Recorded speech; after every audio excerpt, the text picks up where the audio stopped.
In this video, I just want to give you a bunch of what I hope are reminders and talk about the loop path fibration. So if that's already familiar, you can speed through this one. But in case it's not, I just want to remind you of a bunch of things building up to that.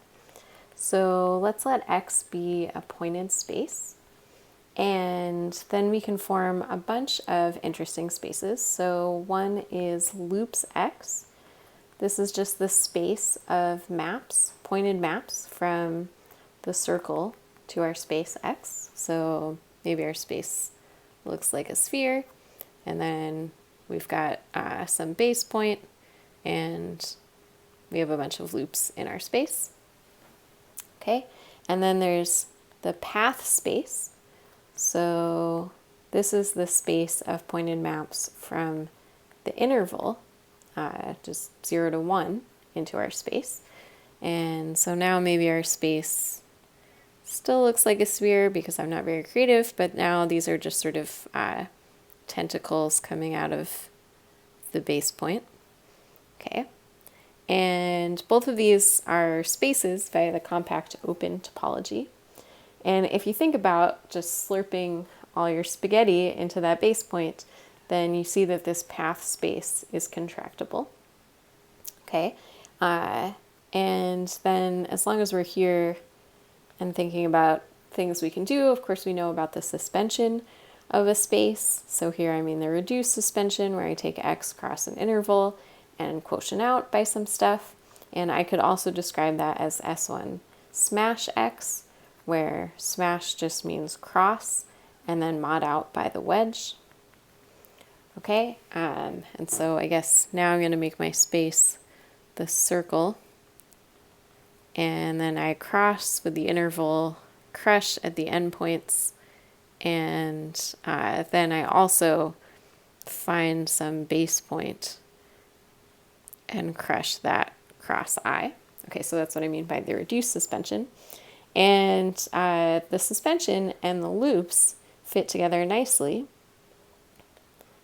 In particular, I have an adjunction so that homotopy classes of pointed maps from the suspension of some space to a space Y is the same as homotopy classes of pointed maps from the original space to loops on Y.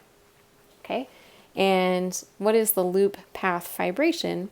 Well, that's just a fibration that we can always form associated to any pointed space X. We take loops, it maps to paths, and that maps to X. Okay, really, I think we should think about mapping paths on X to X by evaluate at the other endpoint, right? So up here on my sphere, that's just going to pick out a bunch of other points in the sphere, and then loops X is the fiber over the base point.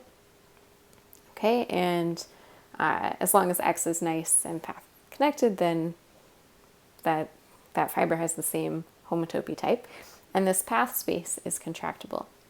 But of course now any fibration gives us a Serre spectral sequence. So we've got our Serre spectral sequence. This time I'll do cohomology for no particular reason.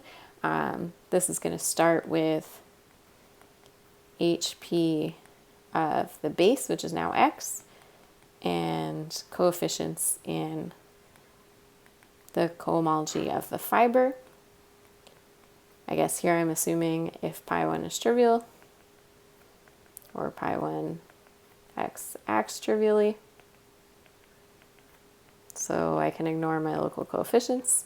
I'm basically always going to make that assumption unless I specify otherwise.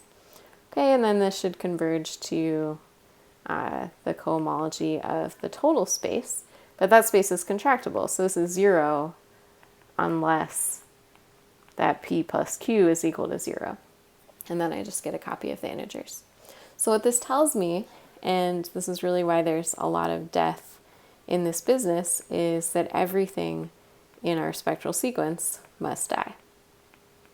Well, almost everything, I suppose. We want to maintain that copy of the integers in degree 0, but but everything else has to go because we're converging to the cohomology of the total space, and there's basically nothing there. It's almost always 0. Okay, so we're going to make use of that a lot in some computations. Before we do that, let me remind you of just a few more things while we're here. So one of those is that we have something called the Pupa sequence. And that looks like anytime you have some fibration. So I have my F to E to B. And the idea is that I can extend it back. So I have this fibration, and I can put loops B here. And now this is a fibration. And I can extend that. And I'll take loops on the end thing, so that's loops E. And that those three terms together give me a fibration. And keep going. I get loops F and loops squared B and so on. Okay, so this is called the Pupa sequence, and sort of every consecutive triple here is a fibration. You may have heard of the Pupa sequence before not looking like this. So the Pupa sequence is another term for when we have this cofiber sequence, right, where we have a good inclusion from A to X. Then we can extend this via the suspension. And so we get suspension of A, and now this is a cofiber sequence, X to X mod A to suspension. Oops. And then we can keep going, suspension of X, suspension of the quotient, suspension squared, and so on. And if you've studied spectra at all, in spectra, all fiber sequences are also cofiber sequences, and so we can go in both directions in the spectra world. But let's not worry about that for now. This Pupa sequence, by the way, gives us another way to prove that long exact sequence in homotopy that we saw for fibration. And let's see, some other things to remind you. If I look at the homotopy of loops X, say the nth homotopy, then this looks like homotopy classes of maps from the n sphere to loops X. Those are pointed maps. Everything here is pointed, basically. That is isomorphic by the suspension, or loop suspension adjunction to, well, I can bring those loops over as a suspension. If I suspend the sphere, I get another sphere, one higher dimension. So I've got Sn plus 1 to X, and that's just what we call pi n plus 1 of our space X. So taking loops on a space just shifts your homotopy around. And I can never remember whether it shifts up or down, so I always have to go through this. Okay, so why do we care about that? It's because we want to look at some Islandberg Mclean spaces. So what is an Islandberg Mclean space?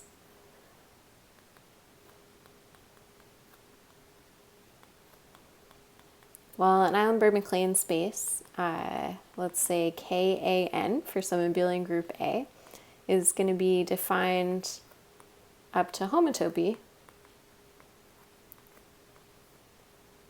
by its homotopy groups. So we say that pi I of KAN is A if I is equal to n and 0 else. Okay? And so that tells me that if I look at the homotopy of loops KAN, well, we just saw that shifts your homotopy, so that's really pi I plus 1 of KAN. And writing that out in gory detail, that's A, our abelian group A, if I is equal to n minus 1 and 0 else. And so the upshot is that loops KAN has the homotopy type of KAN minus 1. Okay, so the moral of this story is that indeed, when we look at this loop path fibration, if we start with KAN here at the bottom and take paths on it, well, it didn't matter what space that was, it's contractible. And then the fiber is going to be loops on it. That's supposed to be a comma n.